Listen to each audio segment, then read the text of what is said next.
सारा दिन सारी रात कइले कयेक बात बा हमारा के रोबावत हो। सारा दिन सारी रात कइले कयेक बात बा हमारा के तड़पावत हो। हम बगल हो जैती भगवान तो याद ना उनकर आवत हो। हम बगल हो जैती भगवान तो याद ना उनकर आवत हो।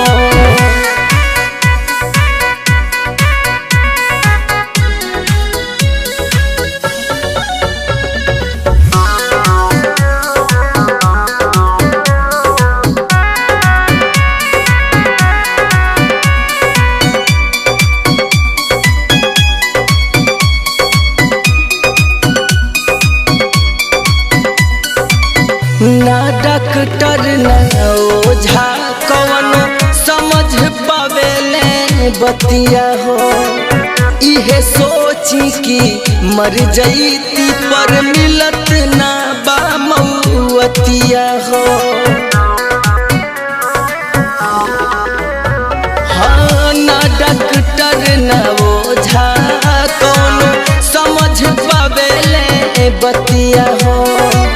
इहे सोची कि मर जईती पर मिलत ना बा मौतिया हो। रहे जे करा पे नाच देखो उहे अब याद बा हमारा के तड़पावत हो।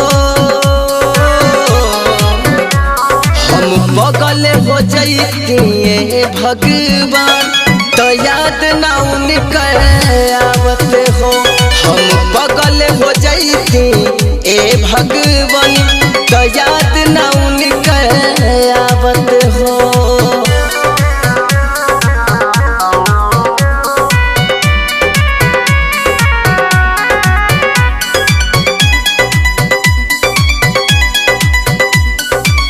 उहे तो कहले रहली हमसे कबो ना तोहके गम देहा।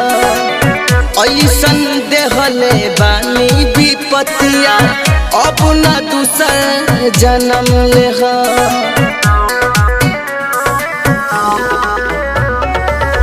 उहे तो कहले रहली हमसे कबो ना तोहके गम देहा।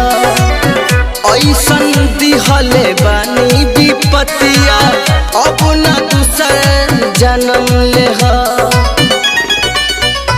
एहो बिना बेदर्दी एहसान एगो दर्दी बाबू पेंडर जिंदगी गवावत हो। हम बगल हो जईती भगवान तो याद ना उनकर आवत हो। हम बगल हो जईती भगवान तो याद